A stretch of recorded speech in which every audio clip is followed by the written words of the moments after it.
Eh bien, salut à toutes et à tous, ici Baptiste sur l'ère des geeks et aujourd'hui nouvelle vidéo, la première vidéo avis critique sur un comics, j'ai nommé Marvel Saga, tome numéro 2, Contest of Champions en anglais, donc en français le tournoi des champions, donc c'est le comics tiré du jeu mobile, que tout le monde doit connaître si vous avez un mobile, et donc il est sorti en Amérique en 2015, c'est tout ce que je sais, en 6 tomes. Et donc le Marvel Saga tome numéro 2, donc il est sorti en août 2016 et c'est la saga complète, donc il comprend ces 6 tomes là. Alors, déjà il faut savoir l'histoire c'est quoi.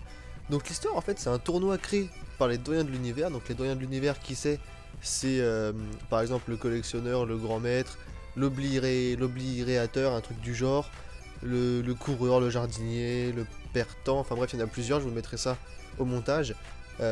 Donc ils sont 12 en tout, et en fait ils décident de créer un tournoi. Donc chacun choisit un héros, et les héros s'affrontent. Donc ça fait 12 participants. Donc c'est ça l'idée. Donc là en fait le comics en question, il se passe la finale en gros. On sait que c'est le grand maître contre le collectionneur. Leurs deux héros s'affrontent, mais ils veulent pas s'affronter eux deux. Eux-mêmes créent une règle, en fait, et ils créent, en gros ils disent qu'ils vont faire un combat par équipe. Le rabatteur du collectionneur, qui est donc Maestro Luke Futuriste, sélectionne 5 héros et lui, donc ça fait une équipe de 6. Et le rabatteur du grand maître, qui est donc le Punisher 2099, crée lui aussi une équipe de 5. Enfin de 5 coéquipiers plus lui, ça fait donc 6. Chacun donc crée son équipe, ils sont en tout 6 contre 6, et la finale se joue maintenant. Alors, ce qu'il faut savoir dans ce comics là, il y a quand même beaucoup de blabla. C'est vraiment le défaut. On voit le combat, on voit un peu le combat, les 6 contre 6, on voit ce qui se passe. Mais il est terminé très vite parce qu'en fait on apprend que Hulk Futuriste et que le Punisher ont un lien. Mais ça je vous dis pas si jamais vous voulez le lire. Ils ont un lien, donc en fait ça tue un peu le combat.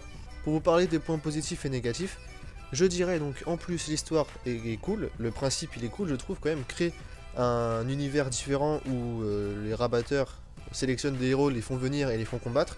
Le principe il est stylé, franchement il y a rien à dire. Parmi les 12 héros disponibles dans le combat, ils sont quand même tous différents.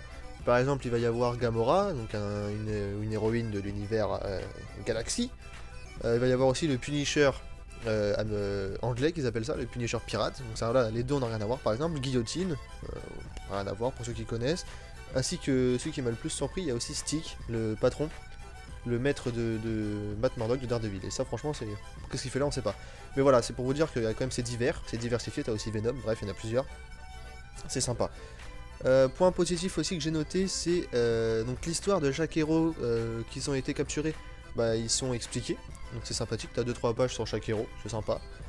Alors après les points négatifs, parce que oui, au final mon avis il est plutôt négatif. Alors, les héros ils sont peu performants, parce que à part Gamora, Stick, qui est stylé et qui est plutôt fort dans celui-là. À part Gamora, Stick et 2-3, les autres sont pas terribles. Il y a un homme skate, Night Warrior, Night Niver, comme ça. Fight Nighter, voilà, c'est ça, c'est Fight Nighter. Donc il y a lui, le Punisher pirate qui a même pas d'arme létale. Il y a le Venom, honnêtement, il fait rien. T'as aussi Ares, il est là mais il fait rien. Enfin bref, c'est bizarre. Il y a quand même 5 héros qui ont été choisis pour rien, j'ai l'impression. Ça m'a paru un peu bizarre.